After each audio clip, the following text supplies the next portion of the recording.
Winter মানে হচ্ছে অলস দিন, কিছু না করতে পারা, ভালো লাগা, সারাদিন কম্বলের নিচে শুয়ে থাকা, মুভি দেখা, জাস্ট মজাদার কিছু খাবার টেস্ট করা আর বিছানায় শুয়ে শুয়ে মোবাইল চালানোর মজাটাই আলাদা। গুলো বেসিক্যালি শীতের দিনে আমাদের বেশি ভালো লাগে। লাইক গরমের দিনে আসলে শুয়ে থাকতেও ভালো লাগে না, গরমের ওয়েদারটা আসলে এমন টাইপের। শীতের দিন আসলে কোনো কিছু মুভ করতেই ভালো লাগে না, এমন একটা অলস দিনের ডেইলি ব্লগ আপনাদের সাথে শেয়ার করব। হ্যালো এভরিওয়ান, কি অবস্থা সবার, কেমন আছেন? ওই দিনটা ছিল অনেক বেশি কুয়াশা, শীত, একদম বাহিরে টোটালি কোনো কিছুই দেখা যাচ্ছে না, কয়েকদিন এরকম ছিল।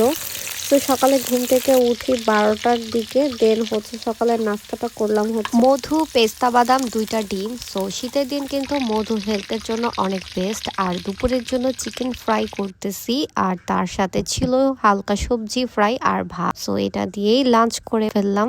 আজকে সারাদিন প্রচুর খাওয়া দাওয়া আর আপনাদের ভাইয়ের সাথে আড্ডা, জাস্ট অলস একটা টাইম ছিল। ওই দিন আম্মু না থাকায় শর্টকাটের মধ্যে যতটুকু পারছি তাই করে খেয়ে নিয়েছি। সো দেন হচ্ছে একটু পেজের কাজ করলাম, টেস্ট করব আরো মজাদার মজাদার খাবার। আজকে শুধু ভরপুর খাবার দাবার হবে। লেস চিপস আমার এত বেশি পছন্দ, 50 টাকার চিপসের সাইজ গুলো আমি এক বসায় 2টা 3টা খেয়ে ফেলি। এখানে অনেকগুলো আইটেমের চিপস ছিল, সো আমি এক একটা আইটেম জাস্ট টেস্ট করতেছিলাম।